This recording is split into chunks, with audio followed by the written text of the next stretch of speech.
সাম্প্রদায়িক দাঙ্গা, এটা বুঝেন, ধর্মে ধর্মে মারামারি, ধর্মে ধর্মে। কোন দেশে বা আমাদের দেশে দেখছেন কোন সময় কোন আলেমে কোন হিন্দুর মন্দিরে গিয়া আঘাত করছে? দেখছেন? আগুন লাগাই দিছে। কোন খ্রিস্টানদের পেগুড়াতে গিয়া আলেম উলামারা বা ধর্মপ্রাণ মুসলমানেরা ভাঙচুর করছে? দেখছেন? কিন্তু বাংলাদেশেও কিন্তু মন্দিরে আঘাত হয়েছে কিনা? বাংলাদেশেও কিন্তু বিভিন্ন পেগুড়ায় আঘাত হয়েছে। কারা লাগাইছে? রাজনৈতিক নেতারা লাগাইছে।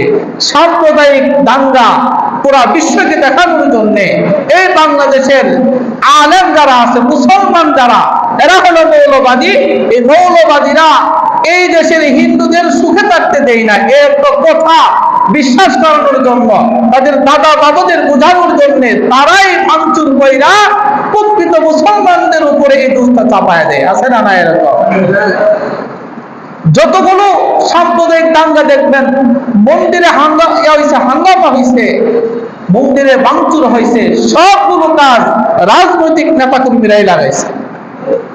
কোন আলেম লাগাই নাই, কোন মুসলমান লাগাই নাই। কারণ মুসলমান বুঝে অমুসলিমের অধিকার কি, আলেমরা বুঝে অমুসলিমের অধিকার কি।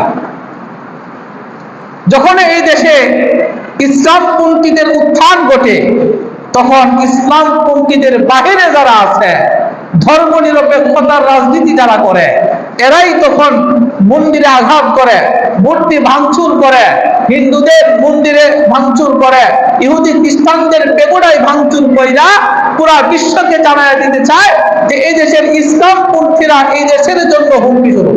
কথা ঠিক কিনা বলেন?